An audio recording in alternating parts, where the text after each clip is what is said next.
Bienvenidas y bienvenidos al episodio número 28 del podcast Bebidas de México. El día de hoy vamos a platicar sobre un tema que es bien importante y ha crecido su importancia en los últimos años. Este tema es el mezcal y también sobre qué gira alrededor del mezcal. Vamos a platicar con Nikki Nakazawa, que ya actualmente está en Oaxaca, y me interesa mucho platicar con ella porque tiene un proyecto enfocado al mundo del mezcal, pero no solamente la bebida, sino todo lo que gira alrededor de este tema, este destilado, que va desde la parte de dónde viene la planta, quién está trabajando esta planta, qué tipos de mezcales hay, y el nombre de su podcast me interesa, me gustó muchísimo y pues creo que ella es la mejor persona que puede ser para presentarse. Entonces, Nikki, platícame un poquito quién es Nikki para empezar y luego platicamos cómo llegaste a esto de el podcast, que creo que se acabó la primera temporada, pero primero tú preséntate. Perfecto. Pues muchísimas gracias por la invitación primero, Shava. Bueno, yo soy Nikki, radico en Oaxaca actualmente y soy de Estados Unidos, pero llevo 14 años y medio viviendo en México. Entonces, viví 11 años en la Ciudad de México y llevo casi 4 años en Oaxaca. Em, yo empecé trabajando en el mundo del arte y en publicaciones, haciendo libros, principalmente de arte, arquitectura y diseño. Y luego en 2011 a aprender en el mundo de comida y bebidas. Primero con un proyecto trabajando con pequeños productores en la Valle de México, principalmente en Xochimilco, y de la mano con mi socio actual, Max Rosenstock, a partir de 2013-2014, con el mezcal. Entonces, ya llevamos desde 2018 exportando mezcal y trabajando con una comunidad en la zona de Mihuatlán, en Oaxaca. Y bueno, eso es a lo que me dedico principalmente, al mezcal, a la difusión de la cultura del mezcal y a sí, disfrutar las bebidas y la comida. Muy buen trabajo. ¿Cómo? Sí. Sí, o sea, es el mejor trabajo, disfrutar la bebida y la comida y sobre todo que estás en Oaxaca, pues es la mejor gastronomía de México. Me interesa mucho cómo es tu conexión con esta parte de destilados, porque, bueno, tú naciste en Estados Unidos, pero tus papás, tu mamá es sí, de Uruguay, Uruguay. ¿verdad? Y Uh-huh. tu papá es de Estados Unidos, pero también es japonés. Uh-huh. Entonces, ¿cómo es la relación? Es lo que me interesa. Me da mucha curiosidad esta conexión con México, con Oaxaca, pero sobre todo con los destilados. Ay, yo creo que no voy a ser capaz de hacer la conexión de como mis papás o de como de mi familia y los estilos en particular, pero yo creo que siendo una persona que viene de dos culturas, que decimos en inglés así, third culture kid, sabes que nací en una tercera cultura, Ujú. que pues, no era necesariamente la de ninguno de mis papás. Yo creo que tenía una atracción a México con esa sensación de tradiciones muy arraigadas, una historia muy profunda, y de una forma quise o encontré refugio en esas tradiciones, eh, y mucha fascinación, y bueno, se me hacen como muy generosos y muy profundos, pues. Entonces,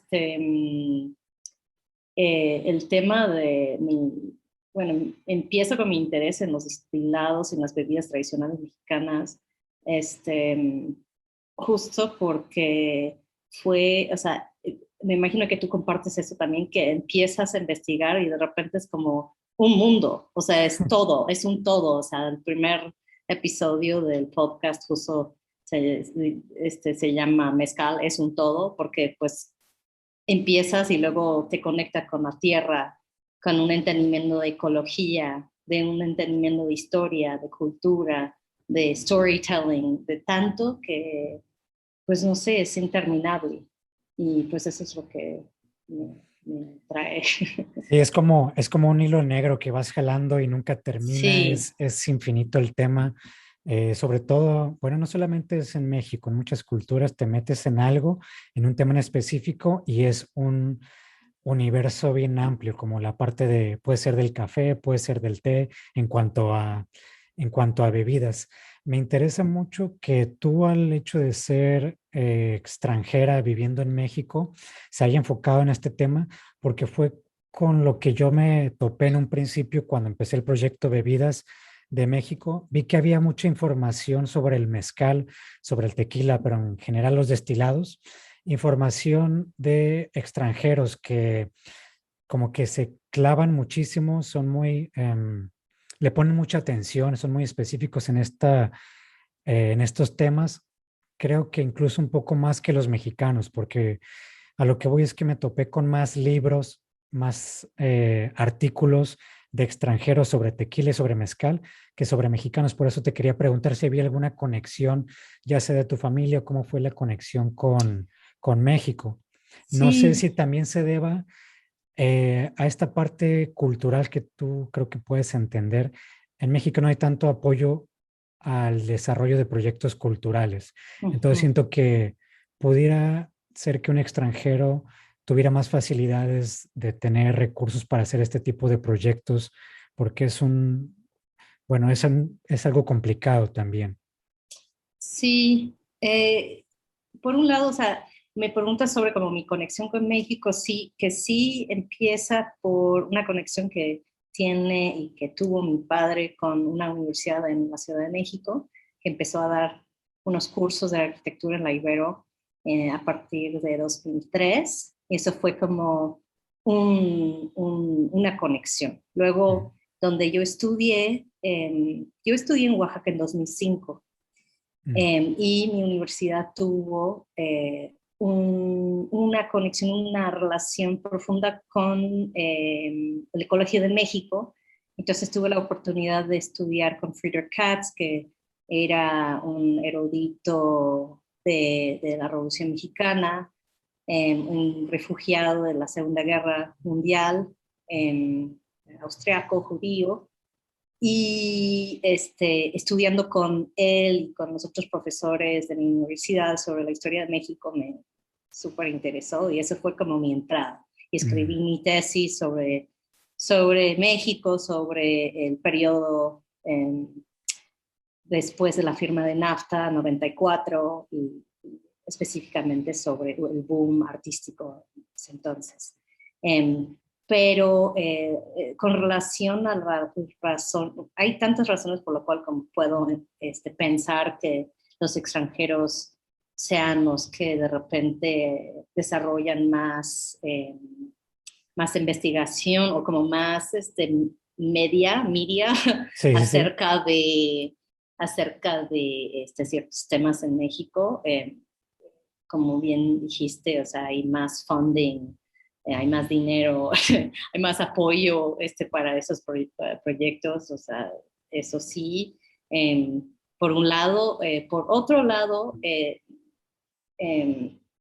yo siento que pues hay muchas tradiciones y eso incluye la cultura de mezcal que sean vividas por ciertas comunidades y, y como tal no se tienen que explicar porque uno Mm, lo vive, ¿no? Es ujú. como pues sí, es ¿para qué tenemos que transmitir esa tradición a personas que no participan en hacer, en la tradición? Entonces, Ujú. es algo vivido, es algo que no tienes que enseñar porque pues naces en esa comunidad. Entonces, ya siendo alguien de afuera, y no necesariamente tienes que ser de otro país, sino de otra comunidad, llegas y empiezas a hacer preguntas. ¿Y eso por qué?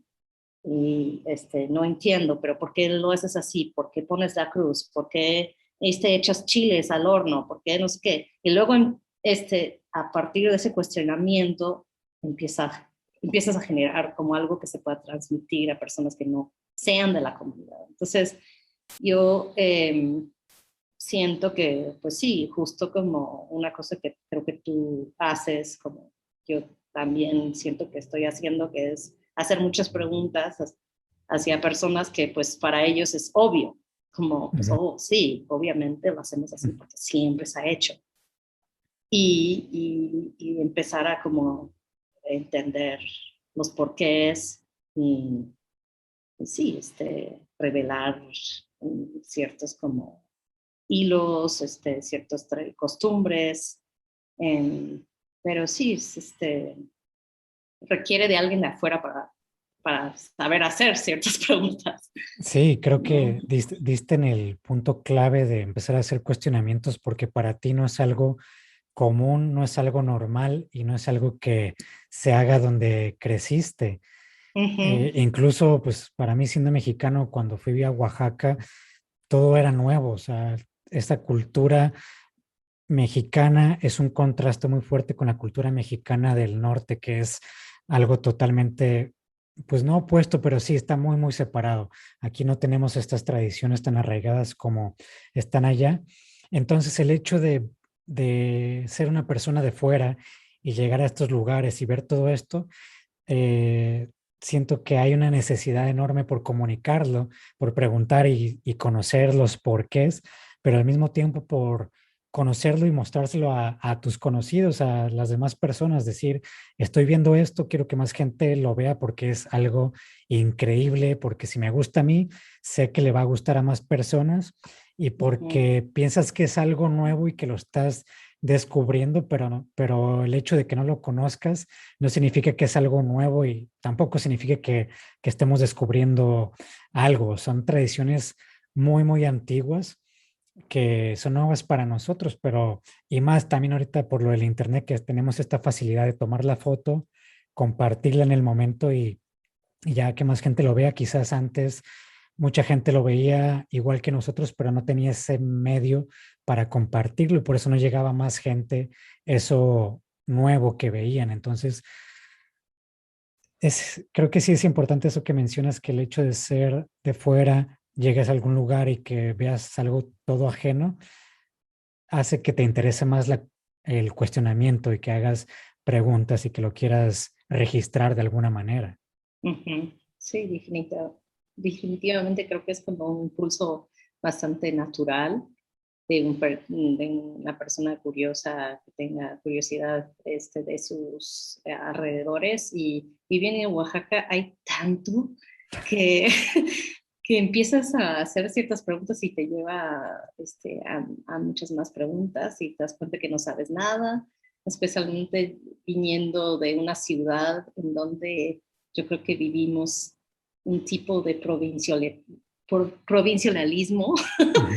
que es muy marcado por ciertos procesos económicos y realidades estructurales y pues sí, México rural y es otra cosa y se vive otras realidades. Entonces es ha sido un proceso interesante de agregar otros aprendizajes a y reconocer los aprendizajes que uno carga y como los tipos de pensamientos y como diría, conditioning, como condicionamiento que Ujú. tenemos siendo de otros lados. También una cosa importante es que tú veas algo que te gusta y te emociona y lo consumas. Y otra cosa es que lo compartas. A lo que voy es por qué hacer este proyecto, este podcast, cómo nació la idea de compartir el mundo del mezcal, porque no es nada fácil ir a los pueblos, ir a entrevistar, estar ahí, pues en el sol, documentando, generando esta información. ¿Cómo llegaste a la creación de este proyecto? Realmente fue mi buena suerte de tener un amigo increíble que se llama Steven Satterfield, que Ujú, fundó una revista que es como una revista de antropología de comida, que ujú, se llama Whetstone Magazine, ujú, y es ujú, increíble. en un mundo en donde vemos muchos en los medios de comida, que son esos artículos de 10 top 10 hamburguesas de Ensenada, ¿sabes? Entonces, luego tener un artículo sobre quiénes eran los que llegaron a sembrar las uvas en Ensenada, y una historia del traslado de uvas de España y de ciertas cepas, como, ¿sabes? Es un periodismo profundo, Sí. que hace preguntas acerca de la migración, de la conectividad que tenemos con otros lados, con la tierra, etcétera. Entonces, él funda este proyecto hace como 5 o 6 años y tuvo la idea de empezar una red de podcast que se llama The Whetstone Radio Collective y de buscar el funding, el financiamiento para realizar esos 10 podcasts acerca de comida y bebidas. Entonces, él se acercó a mí para ver si yo estaría interesada en armar un podcast acerca del mezcal, y yo dije que claro que sí, pero mucho tiene que ver con el hecho de que tenía el apoyo y una plataforma que me parece maravillosa, en donde compartimos valores, una visión, y es una plataforma completamente aparte de las plataformas así convencionales. Y sí, y creo mucho en todos los proyectos asociados.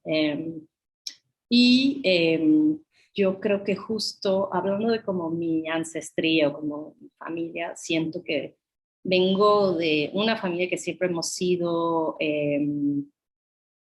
como te diría, como como intermediarios, traductores, como puentes, ¿no? Entonces yo veo mucho mi papel no centrando mi conocimiento, sino yo tengo el privilegio de vivir la vida que tengo, de trabajar con personas increíbles, de tener acceso y amistades con tantas personas que considero que son unos genios. Entonces, me da un gusto enorme poder compartir esas personas con el público que tiene el podcast, de presentar. Yo creo que como son personas que luego, de que al menos de que estés trabajando en un mezcal o viviendo en Oaxaca, no los vas a conocer, y además está limitante de que muchos nada más hablan español, y pues en realidad toda la industria de cultura existe en su gran parte en inglés. Entonces, sí, disfruté mucho de la oportunidad de poder hablar, conversar con personas que admiro, y de compartir esas conversaciones con el público de Whetstone.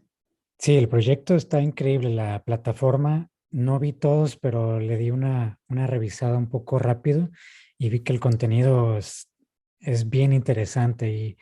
Y en cuanto al proyecto del mezcal, me gusta mucho que sea en español y en inglés, porque en la mayoría de las veces lo encuentras solamente en un lenguaje. En el caso de los libros del mezcal, vi que había más libros enfocados a este tema en inglés. En español hay poco. En cambio, con el podcast, pues tienes audio, también está en YouTube, entonces está como la plataforma no convencional como mencionas tú, pero también está conectado con otras plataformas más em, comerciales, por así decir, que pudieras tener la cercanía más fácil si le pones en Spotify o en YouTube podcast de mezcal, pues ya te conecta directamente con ustedes. Me interesa mucho que mencionas, creo que es en el trailer, dice historia del mezcal con la gente que vive y respira el espíritu.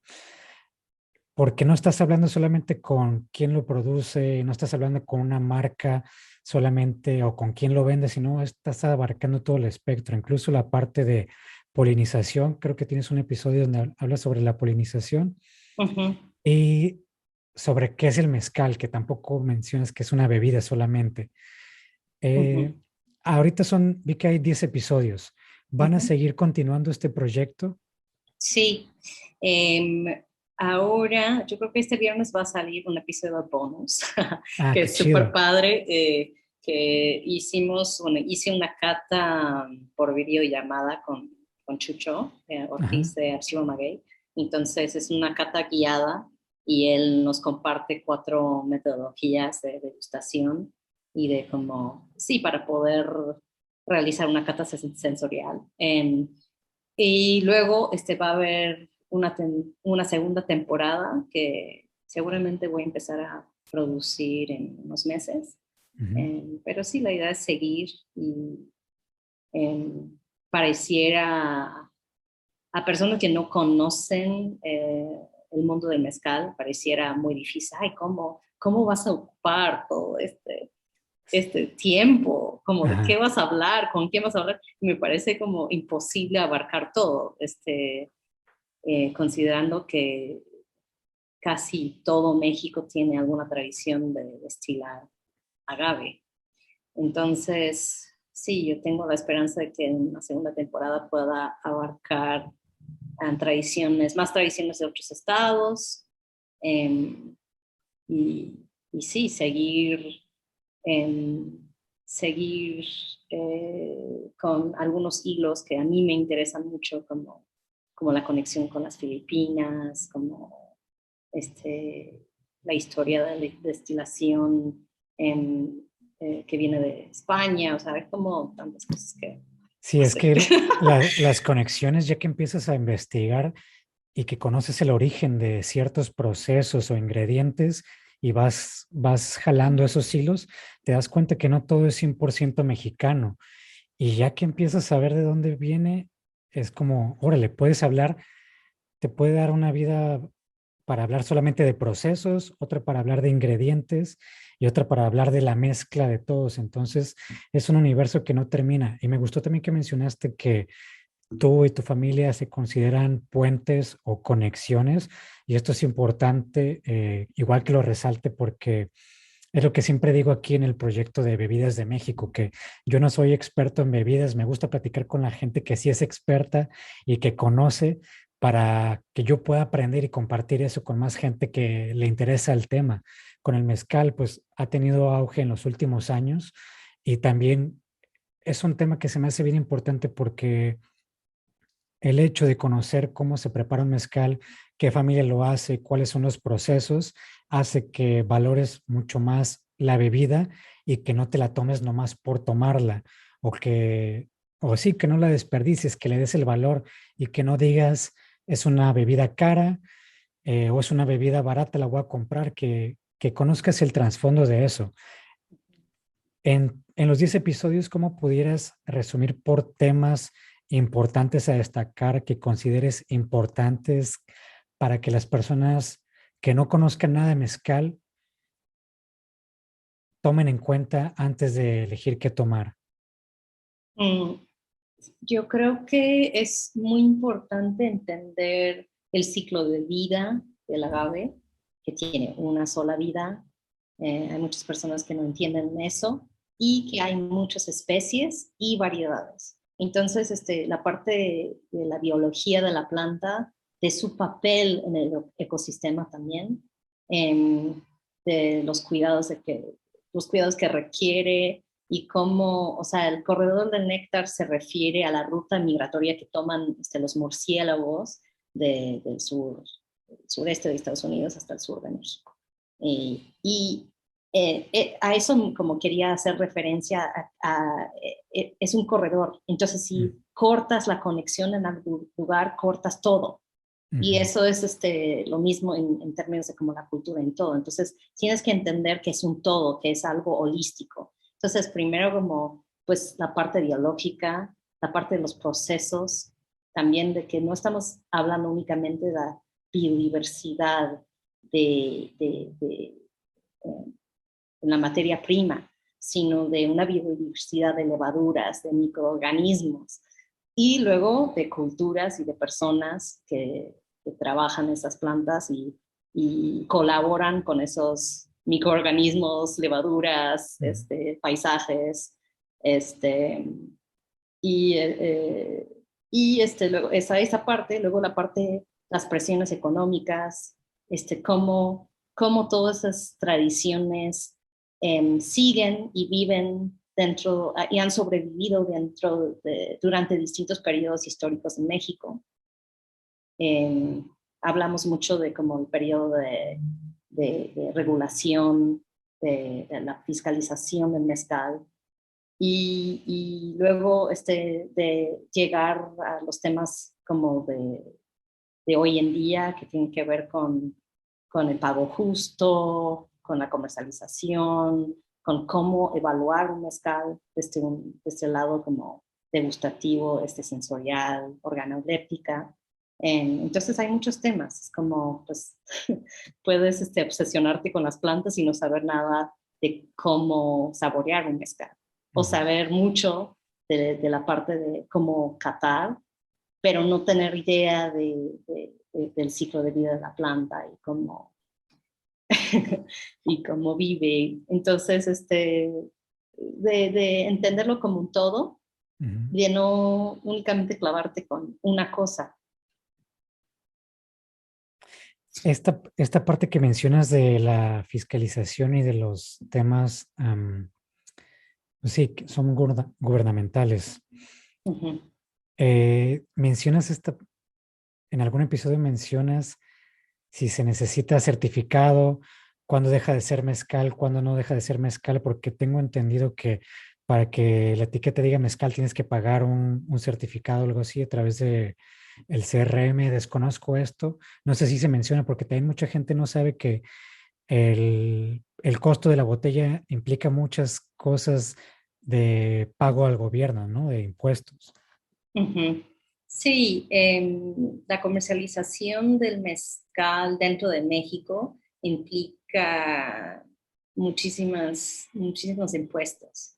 Entonces, pues está la parte de certificación que se puede hacer, y si lo hace, puedes usar el nombre mezcal en tu botella, y si no, es un destilado de agave, un aguardiente de agave.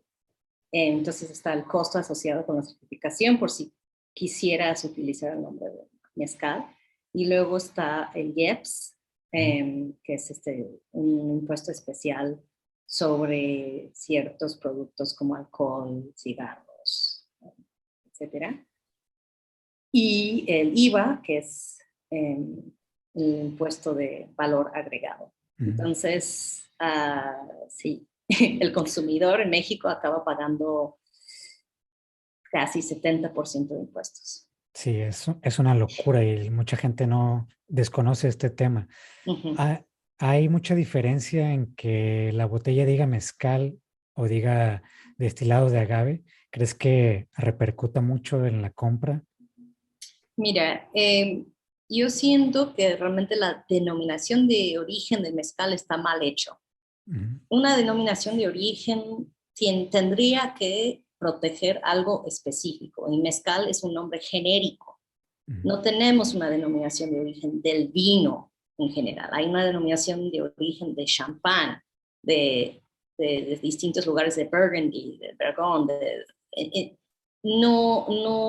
Mezcal quiere decir una bebida destilada de agave, cocido en horno de tierra. Entonces, ese nombre pertenece a todo México. No lo puedes regular. Entonces, a mí me frustra mucho que luego empezamos a hablar del mezcal usando las categorías de la denominación de origen, que es es un mezcal ancestral, es un mezcal tradicional, o no, como artesanal, artesanal, un mezcal artesanal, un mezcal industrial, o un mezcal, ¿no? Esos no te dicen nada del mezcal en realidad, o sea, te dicen algo sobre cómo se procesa, pero no te dice dónde viene. ni de qué maguey, ni nada. Entonces, no contiene mucha información cultural.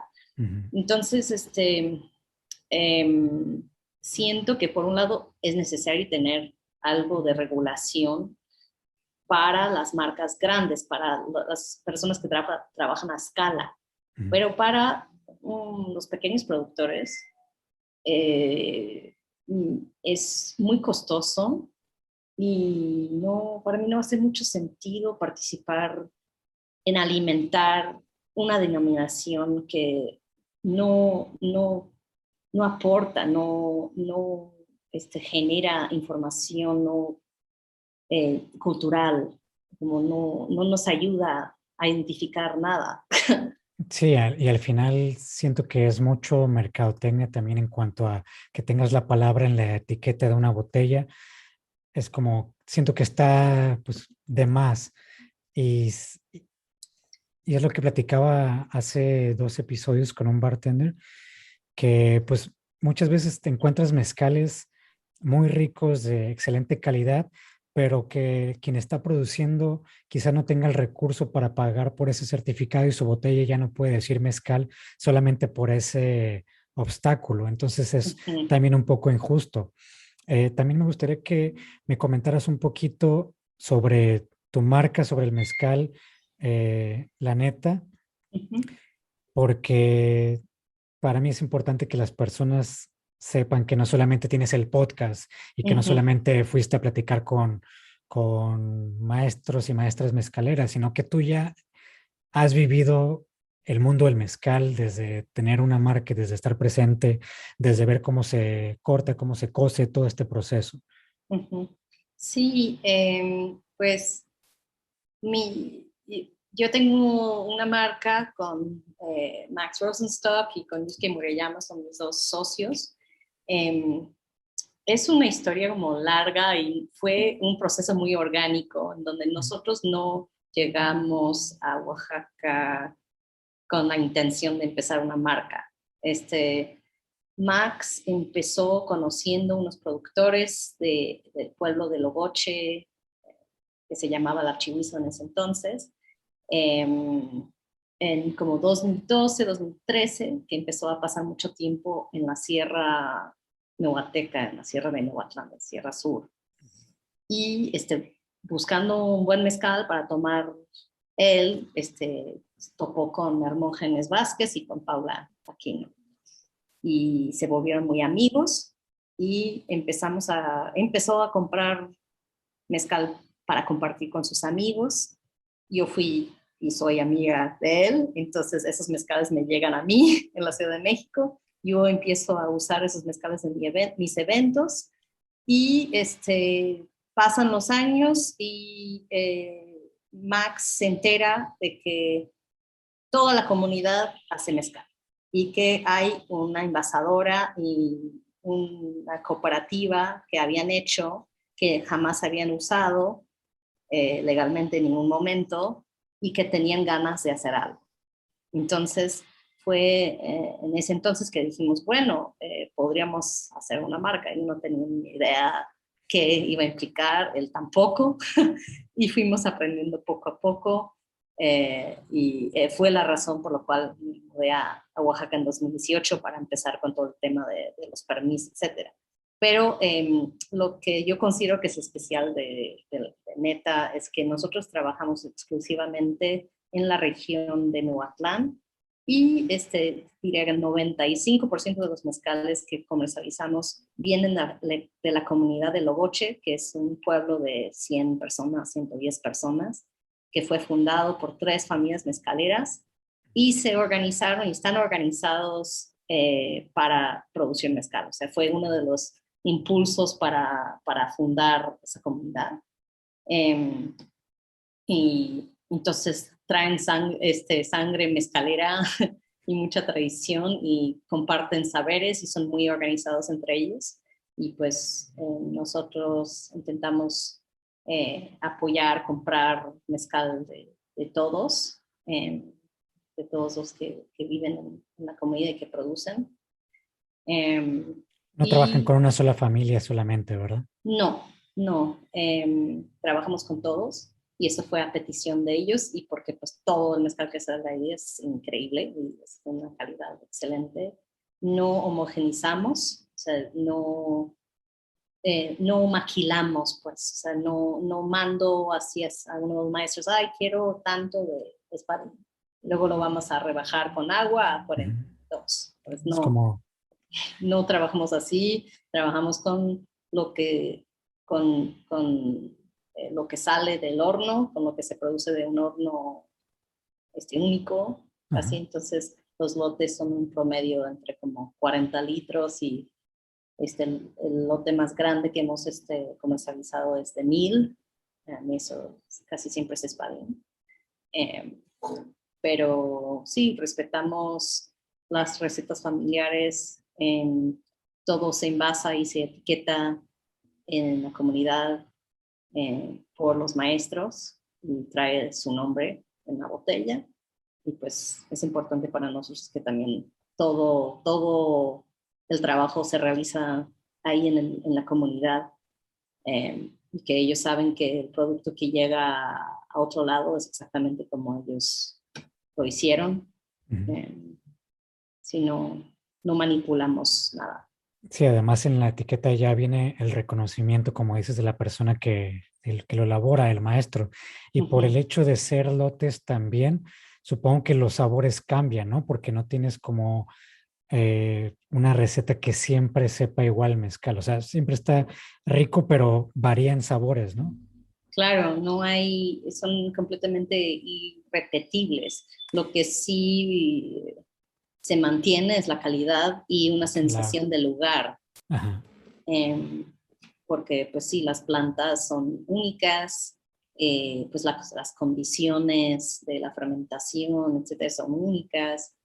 Todo es completamente único. Entonces, todas las botellas en la etiqueta de enfrente siempre numeramos las botellas porque pues es todo lo que hay. O sea, Mm, si sacamos 60 botellas, son 60 botellas y ya no va a haber más. ajá.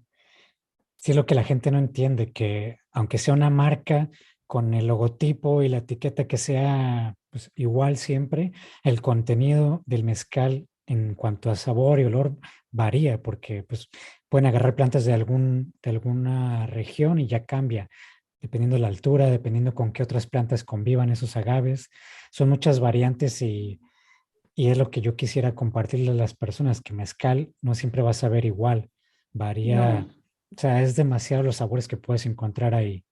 Claro, pero hemos sido educados para tomar destilados homogéneos y como de considerar que una marca y que considerar que un destilado siempre va a ser igual. Entonces, si ven un neta espadín, entonces piensan Mm. que siempre va a ser lo mismo y pues no, es el opuesto. Es lo Por bonito de eso cada es botella. exactamente, por eso para mí siempre ha sido más fácil que las personas aceptan y entiendan el mezcal si están interesados en el vino, porque es un producto así donde sabes, del año, es de esa región de la Loire con esta uva y de tal año de tal productor y no se va a repetir. Mm. Entonces, cuando tú como sommelier estás trabajando o haciendo un programa de vino para un restaurante que sea chingón en el vino, tú vas a ir guardando las buenas vintages Mm. y guardarlo hasta que esté listo y saber cómo, pues, de dónde viene, qué uva, por qué, cuáles eran las condiciones de ese año. Yo creo que no considero que el año sea tan importante en el mezcal, Mm. pero cuando se hizo en los meses calientes, en los meses de lluvia, eso sí impacta. Impacta la fermentación, impacta qué tanto agua tenía la planta Mm. a- al momento de producirlo, bueno, producir el mezcal, de qué región, para saber cómo es la destilación, cómo es el agua, a qué altura. Y pues apenas la gente está entendiendo que tú puedes guardar mezcal, que no tienes que, como los programas de bar, muchos lados es como, bueno, nada más tengo tanto dinero para y tanto shelf space, tanto lugar en el bar para poner como, tengo 4 lugares para mezcal y quieres que siempre sea lo mismo y no lo va a ser. Tienes Sí, que guardar cosas para tener algo interesante. claro, es incongruente, ¿no? O sea, por Sí, eso tienes que guardar esas joyas y al momento de presentárselas a alguien lo va a valorar muchísimo más, porque no lo va a tener sí, siempre ahí en el estante. claro, Que claro. en cuanto a tener una marca de mezcal, no quiero entrar tanto en detalle porque es igual otro episodio que nos podemos ir durante horas platicando sobre marcas de mezcal, pero ¿qué es lo más complicado de tener una marca de mezcal, ya sea desde el proceso hasta que ya tienes la botella vendida en algún espacio, en algún estante? Hmm. Yo creo que en nuestro caso es súper complicado trabajar con tantos productos diferentes porque imagínate si tú haces un solo mezcal, como hay ciertas marcas que es como el espadín a 40 grados, Mm, ¿no? Y siempre trabajas como la misma receta y aunque el maguey cambia, o sea, intentas que se quede como un sabor parecido y entonces es un solo producto que luego cuando lo exportas, nada más se vuelve a pedir en las cuentas, ¿no? Entonces es muy fácil, pero nosotros los productos cambian cada vez que exportamos. mm, Entonces, el hecho, generamos mucha investigación e información de cada lote. mm, Entonces, imagínate cómo tú comunicas esa información a tu importador. Luego ellos tienen que comunicar eso al distribuidor. Y luego ellos tienen que comunicar esto a las tiendas. Y ellos tienen que comunicarlo a los wow. consumidores. Yeah, yeah. Entonces, para que toda la información, todo el trabajo se traduce al consumidor final es muy complicado. Bien, aunque Porque está cambiando constantemente. sí, y los estados, yo hablo de los Estados Unidos, cada estado es un mundo de regulación.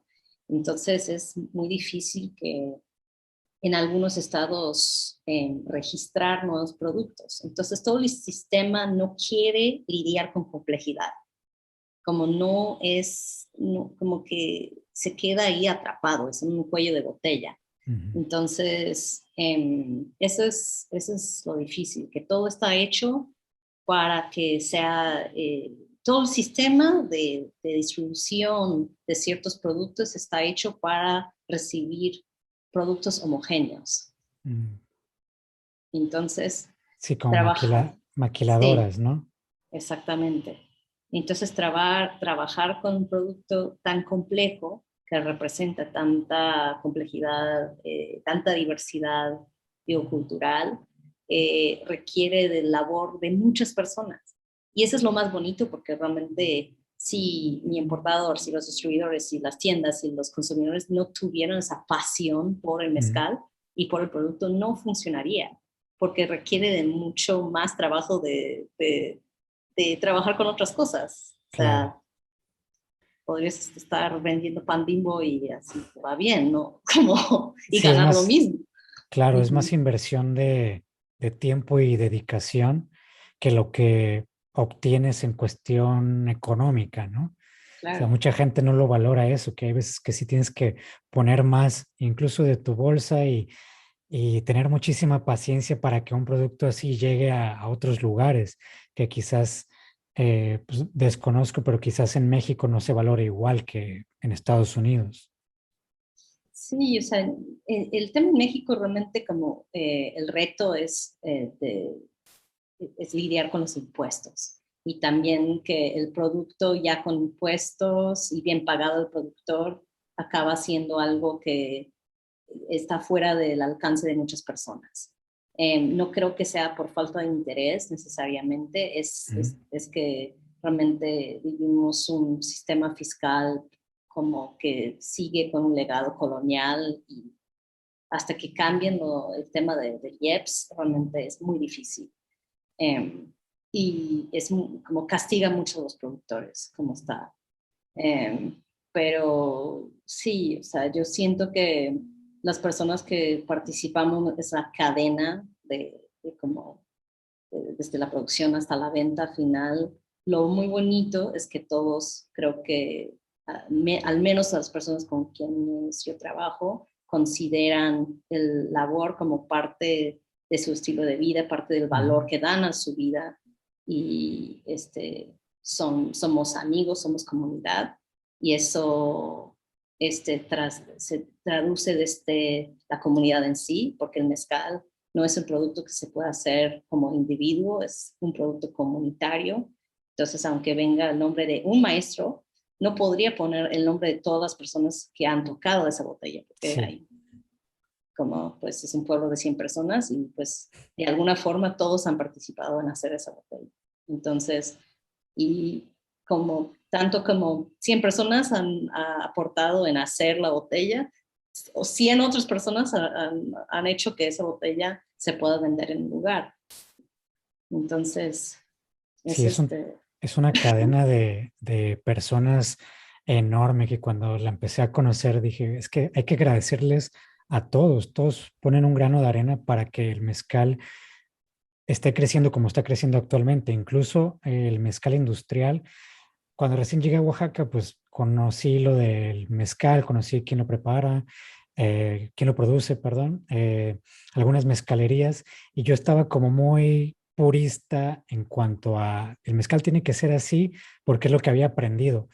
Pero actualmente ya estoy viendo que cada persona ha aportado y cada marca ha aportado para que el mezcal tenga y haya llegado a muchas más personas, como ahorita en el caso del mezcal industrial. O sea, el mezcal industrial es algo malo, es algo horrible, pero de alguna manera que haya existido el mezcal industrial es un acercamiento para que se haya conocido a como se conoce actualmente. El mezcal industrial, obviamente, por la calidad que tiene, por cómo se produce, el costo de cada botella es muchísimo menor a un mezcal de un pequeño productor. O sea, no puedes competir con costo. Pero quizás alguien que desconozca, que no haya probado el mezcal, pruebe un mezcal industrial y le llame la atención, ya después va a ir con un mezcal de mejor calidad y ya prueba ese mezcal de mejor calidad y ya se queda con ese mezcal de mejor calidad. Entonces, algo bueno que aporta ese mezcal malo industrial es que hizo esa conexión con alguien, abrió esa puerta, ¿no? Sí, sí puede ser. O sea, yo realmente no creo en mezcal para principiantes. Yo siento que un mezcal bien hecho, dependiendo de como las notas que te gustan, como los sabores, si te gusta como las frutas, si te gusta como notas a pino, a resinas, sabes, como creo que vas a encontrar tu mezcal, un mezcal tradicional bien hecho. Eh, eh, en mi experiencia, como esos mezcales malos, no te llevan a conocer los buenos, pero Sí, porque es un rechazo, ¿no? También. eso, lo que sí siento que ha hecho el tema del mezcal como industrial es que fondea a los bares para que ellos puedan comprar los buenos. O sea, es como, Ok. no sé si, como a nivel de como consumidor, creo que si te doy un mezcal malísimo de 30 grados, o sea, no vas a decir, ay, sí, quiero explorar más mezcal, vas a decir, Bueno, guácala, guácala, no quiero, tienes, pero, tienes toda la razón. pero lo que sí, o sea, si tú eres bartender y dices, ok, tengo que vender 100 margaritas de mezcal con ese mezcal malo para poder tener dinero, para poder evangelizar con esos otros mezcales. O sea, Sí, es algo que como de repente es un trade-off que yo veo que muchos hacen, que no sé si sea necesario, pero yo entiendo dentro de la economía del bar que ha sido una herramienta de como generar ganancias con un producto para poder subsidiar a otros. claro. No, sí, tienes toda la razón. De hecho, sí, si pruebas un mezcal malo, lo que vas a hacer es no vuelvo a tomar mezcal en mi vida porque Sí. mezcales malos sí te dejan un muy mal sabor de boca.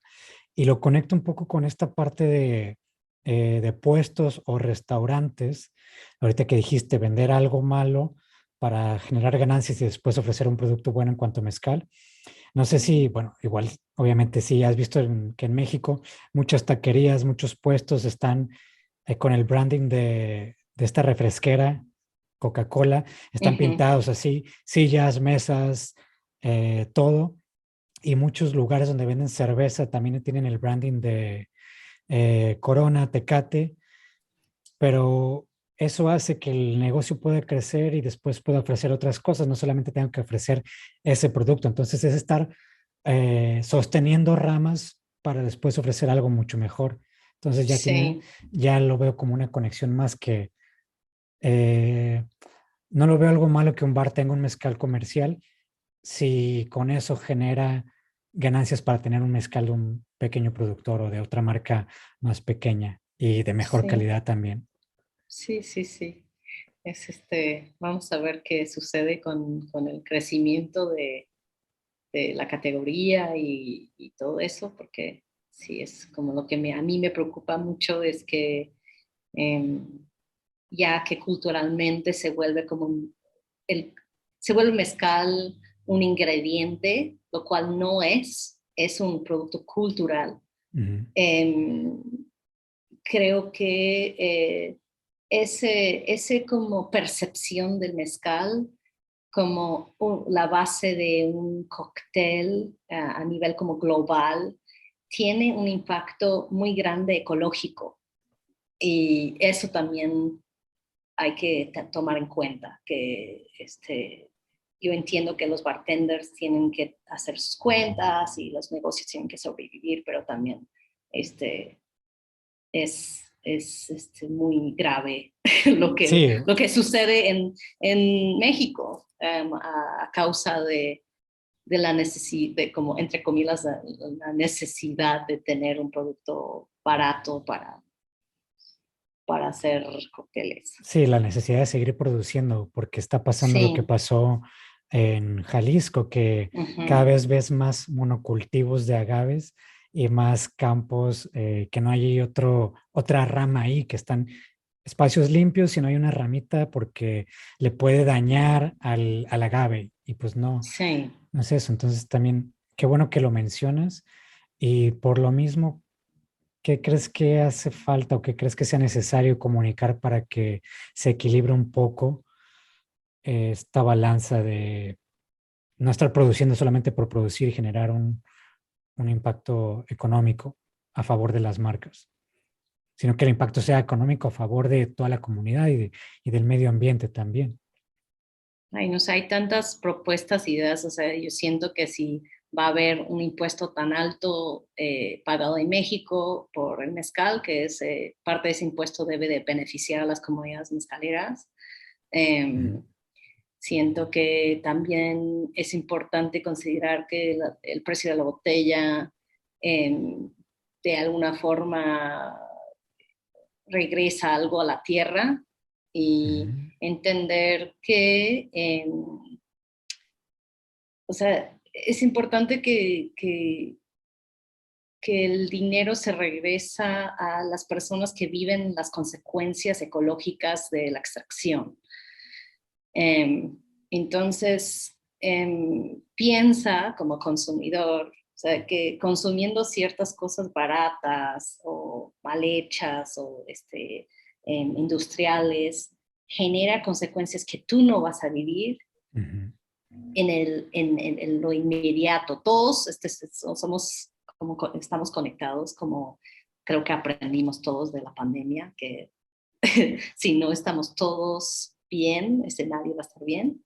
Eh, y eso es igual con los impactos ecológicos. O sea, no, de tratar de minimizar esa parte, pero a final de cuentas yo entiendo que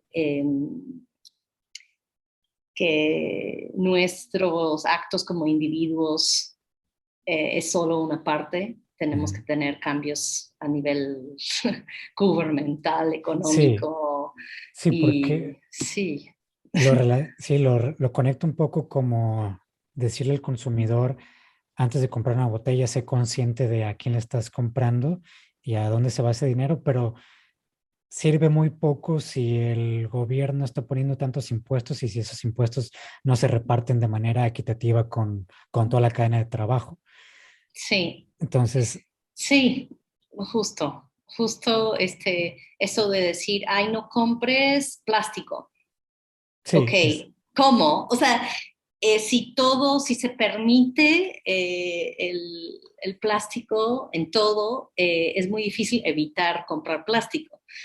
Es un poco así, o sea, si no se generan apoyos para los productores, si no se generan regulaciones o como cosas que se pueden implementar realmente para la protección de la tierra, la protección del productor, a final de cuentas, se vuelve la responsabilidad de la marca, pero eso es como, sí, es el proceso de neoliberalización de todo, que no, ya se vuelve como, ay, sí, es el individuo, pero pues que entonces de- em, es muy difícil cargar con todo eso porque no podemos. sí, y también es como un equilibrio de pensar que una persona no puede hacer un cambio. También Ujú, es como un pensamiento pesimista ujú, y creo que te tenemos que quitar como ese obstáculo de, aunque sea una sola persona, si está haciendo cosas buenas, creo que se va a contagiar a más personas y esas personas a más personas. Entonces, no pensar que nuestros cambios tampoco son grandes, aunque nomás lo estemos haciendo nosotros, ¿no? Como ujú, el solo hecho de tu proyecto, que estás compartiendo esta parte del mezcal, que estás hablando con la gente directamente que está involucrada en este tema, ya es un aporte muy grande. ujú, Incluso yo creo que pudieras pensar que todavía te puedes quedar corta con todo lo que pudieras comunicar sobre este tema, ¿no? ujú. ¿Qué, qué crees que hace falta comunicar sobre el mezcal todavía? ¿Qué crees que hace falta dar a conocer para que las personas empiecen a generar una conciencia más, no solamente por lo que se está viviendo a nivel ecológico, sino por lo que están consumiendo? Mm, em, yo creo que la parte ecológica es la parte como que más me parece urgente que la Ujú. gente como reconozca, porque pues las plantas sí tienen un papel que jugar en sus ecosistemas. Eh, y para que la gente como empieza a valorar eh, el mezcal, creo que también es importante entenderlo, como estaba diciendo anteriormente, que es un producto biocultural, que quiere decir que refleja la biodiversidad de un lugar y también la diversidad cultural y una herencia cultural. Y parte es como en Estados Unidos, en muchos lugares, las personas piensan mucho en el origen del producto. Ah, es orgánico, es esto, pero no piensa en la parte de la dignidad del trabajo de las personas que trabajan. Están siendo recompensadas por su trabajo y es necesario que las comunidades mezcaleras sobrevivan también para seguir haciendo mezcal, no únicamente la materia prima. Entonces, otra vez, entender cómo está todo vinculado. Eso es lo que me gustaría o yo pensaría que es muy importante para que la gente diera a reconocer y conocer el mezcal de una forma más profunda, entendiendo que es un reflejo es algo holístico y que Ujú. va de la mano con, o sea, de tierra, cultura, comunidad, pago justo, todo, sí, todo es Sí, necesario. y no solamente es bien importante eso que mencionas de la parte ecológica y cómo está conectado, porque no solamente es una bebida alcohólica y ya, porque quizás muchas personas digan, ah, pues es una bebida para emborracharse y hasta ahí no ven toda esta conexión importante que hay. Incluso quienes no tomen mezcal, es importante que conozcan cómo se prepara esto y en qué les está afectando, porque si afecta a la tierra, tomen o no tomen, les va a afectar a ellos también. Ujú. Sí, sí, sí. Bueno, también es otro tema que nos podemos ir así durante mucho tiempo. Hay otra cosa que me gustaría abordar. Cada vez hay más marcas de mezcal y hay más gente que llega a Oaxaca y quiere hacer mezcal. Hay gente que lo ve bien, hay gente que lo ve mal. ¿Tú qué opinión tienes respecto a esto? Y sobre todo últimamente he visto que hay personas, más bien personajes, pues sí, actores conocidos que son parte de la imagen de alguna marca, ya sea estén involucrados en inversión o directamente con la marca. ¿Qué piensas sobre esto y sobre el crecimiento que ha tenido también? Sí, regresando a un poco esa cuestión del mezcal industrial, yo siento que la participación de celebridades es dañino a nivel de que otra vez apantalla lo que es el producto, que es un producto cultural. Mm, Y entonces se vuelve como algo de la apropiación de una celebridad, de una cultura y de otra vez transmitir que el producto es un, justo, es un producto, es un bien, ujú, es algo homogéneo, es un ujú, líquido o un ingrediente. Y eso creo que es muy dañino.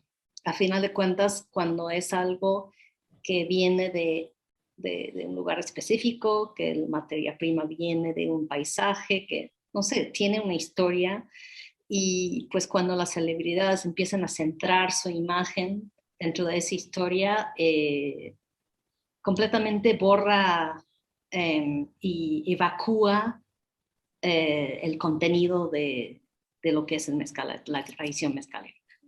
sí, siento que, bueno, igual te refieres a que la persona, la celebridad, opaca esta parte cultural, ¿no? Sí, O sea, es como, pues sí, es una barrera porque estás viendo solamente a la persona y luego ves que tiene sostenido un producto, pero ya eso es más importante que el hecho cultural del proceso, ¿no? Y de quién lo está sí, haciendo y de dónde viene, del origen. sí, exacto. Entonces, eso lo veo mal. Creo que también es muy ingenuo por parte de las celebridades que dicen, ay, no, pero estoy haciendo algo bien, y no sé qué, pensar que su imagen no va a opacar Ujú. lo que están haciendo, lo de la parte cultural. O sea, podrían invertir y no Aparecer. promover, ¿sabes? Si Sí, quisieran hacer algo, participar de alguna forma. Eh, pero, y sí, me parece grave también la parte de la extracción ecológica o la extracción económica del mezcal y que luego vives en otro lado, como que, bueno, yo vivo en mi mansión en Los Ángeles y estoy extrayendo un beneficio de un producto cultural. Eh, entonces, pues no lo veo bien. Yo eso como lo extiendo a otros proyectos de marcas que siento que pueden ser ramas de empresas de marketing, en ujú, donde se hace un producto como co-packing, en donde como nada más dices, bueno, quiero un mezcal así y lo mando a maquilar y lo envaso, y en donde va toda mi inversión es en el marketing de ese producto, pero el dinero que se genera de ese producto no se invierte en la comunidad, no se ujú. regresa a la tierra, y son personas en muchos casos que no viven en, en Oaxaca, no viven las consecuencias de la extracción. Ese es como pues mi punto. O sea, yo sé, o sea, yo soy extranjera, pero yo he vivido toda mi vida adulta en México y no tengo ninguna intención de irme. O sea, Mm. también parte de mi identidad es ser parte de esta comunidad. Entonces, eh, no, como que yo acepto mi papel y como yo extiendo mi sentido de ser a esta comunidad, y siento que es importante participar, ¿no? Y vivir pues lo que es esta vida mezcalera, que es intercambiar, ser madrina, padrino de fiestas, sí, de estar metida, ¿no?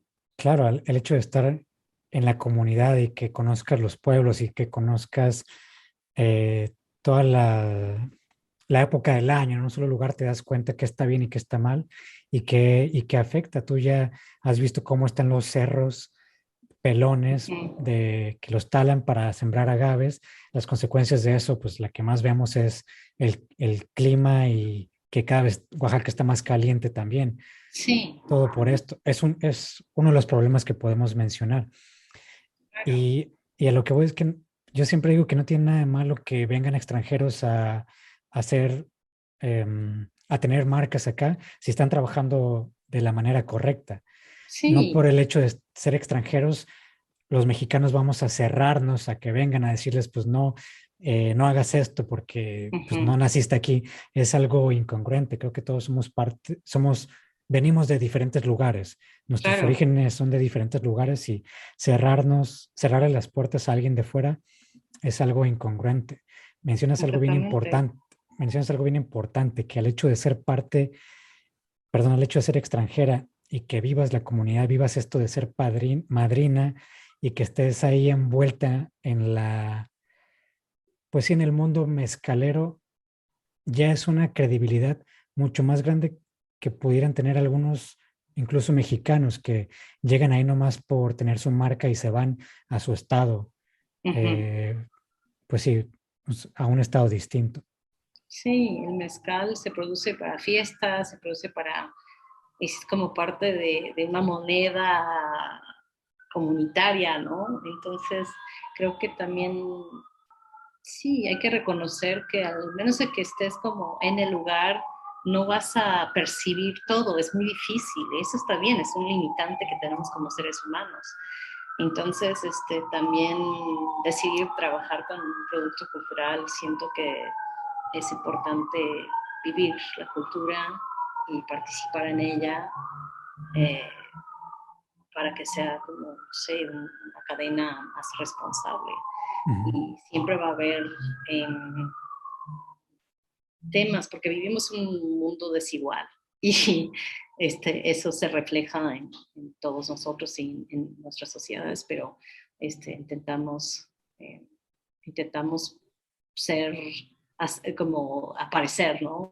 Como mostrar nuestras caras y participar y hablar y conversar y estar con la disposición de responder por si algo sucede y, y eso, de vivir nuestra interconectividad. Sí, pasamos ahora ya a la parte final, porque nos podríamos ir también de largo con este tema de cosas negativas. Pasamos a la parte positiva.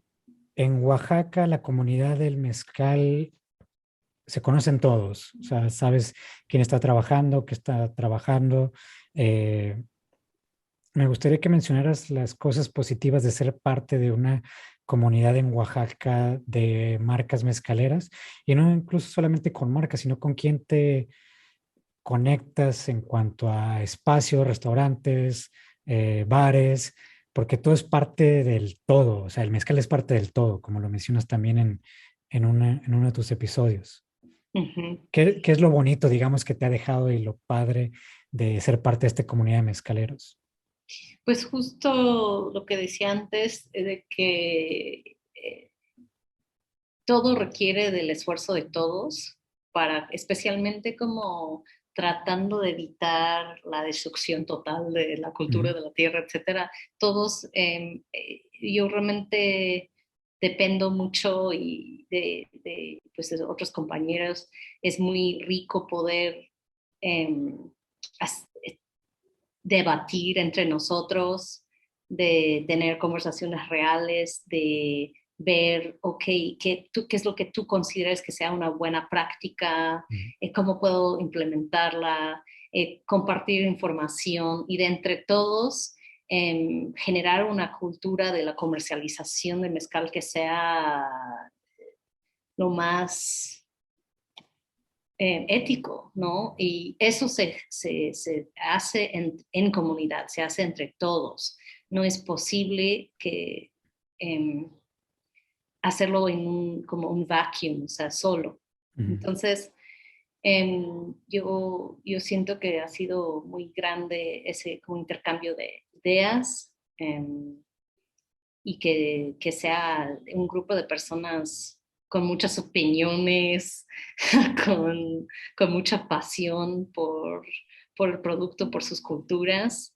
Y eso, sí, como tú bien sabes que en Oaxaca los oaxaqueños no son comerciantes en la misma forma que los norteños, ¿no? Sí, Sí, lo que viene primero es el orgullo por la tradición y otros temas y comunidad, y luego pensamos en hacer dinero, pero, ujú, pero sí, es algo muy padre, y también siento que hay cosas muy interesantes que están sucediendo de intercambio de ideas entre pueblos mezcaleros, eh, que antes era muy difícil que un maestro de Mihuatlán conociera a alguien de Ixcatlán o ujú. de otra zona.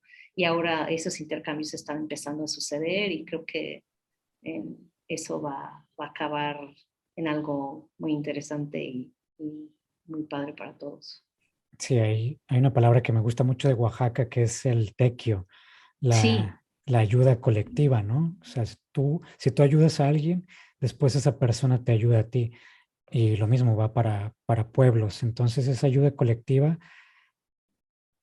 es importante, que está enfocada al beneficio de todos. Ujú, No nomás es echar arena a una sola carreta, sino es, si yo estoy bien, esta persona enfrente va a estar bien también y viceversa.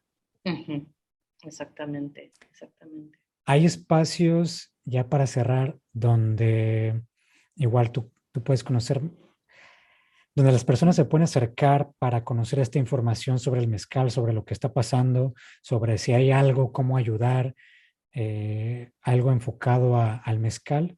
Desconozco yo, no puedo abarcar todos los temas, me gusta conocer un poquito porque si me Ujú. enfoco en algo, me voy ahí de lleno, y del mezcal conozco muy poco, pero pregunto si hay algo donde alguien que sí está interesado 100% en saber más del mezcal, dónde acercarse o cómo aportar, cómo ayudar. Mm, Creo que hay información por si quisieras educarte del tema Ujú, del mezcal, ¿sabes? Como claro. de cómo se hace, de las plantas, etcétera. Pero para enterarte de cómo ayudar, en qué estás, y etcétera, y cómo qué hacer y dónde donar, eso es estar aquí. O conocer Ujú, a alguien que te pueda decir, oye, hace falta esto, están haciendo como esta campaña de apoyo mutuo o de ayuda mutua. ujú, Pero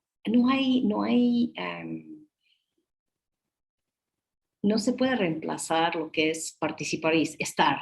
ujú. Y creo que esa idea que tenemos de repente de poder consumir la responsabilidad es muy errónea, como de decir, ah, bueno, sí, si dice verde, si tiene tal certificación, está bien. Es como, sí, Es es una greenwash. forma, sí, exactamente, es una forma de ver las cosas, pero no, al menos de que tú estés y tú estás viendo y no puedes abarcar todo, como tú dices.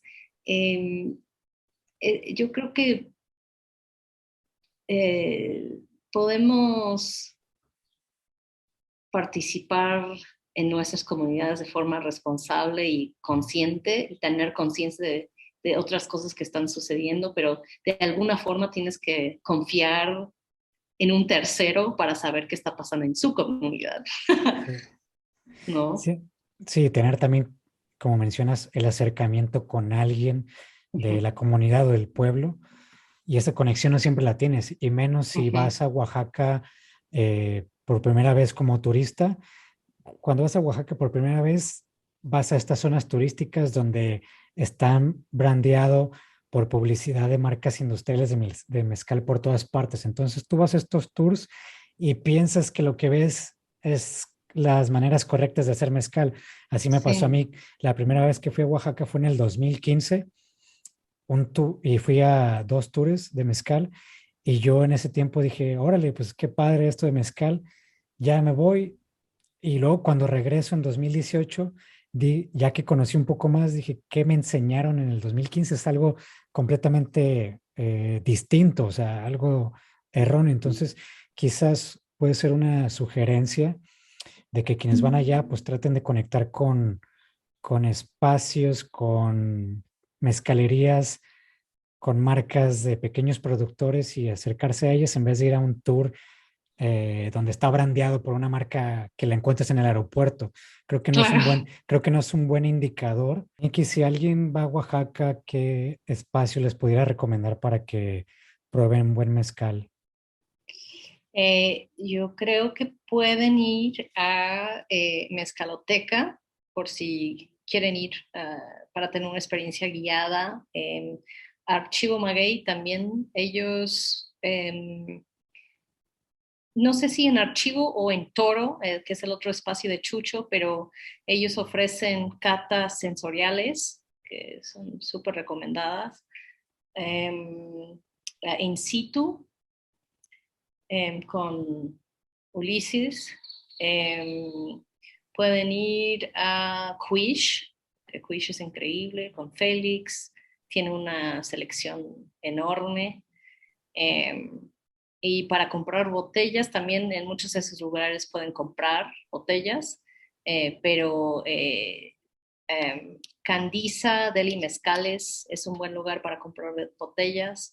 Eh, Casa Grande de Graciela es un buen lugar de botellas. Eh, y creo que con eso van a tener suficientes Sí, opciones. van a tener Sí. hasta de más. Uh-huh. Nikki, pues qué gusto, mil gracias por tu tiempo y gracias por compartir esto y gracias por el proyecto que estás haciendo. En serio, aviéntense los episodios. De momento son 10 en español y 10 en inglés, ¿verdad? Sí, y va a salir un episodio bonus este viernes, entonces van a ser 11 en español, creo que capaz lo vamos a traducir al inglés, pero no estoy segura. Eh, pero 11 en español y 10 en inglés, y este viernes sale el episodio 9, entonces faltan 2 episodios en inglés por salir. Sí, es mucho contenido también. Entonces, el mundo del mezcal es tan amplio y siempre va a haber proyectos y el de Nikki lo tienen que escuchar.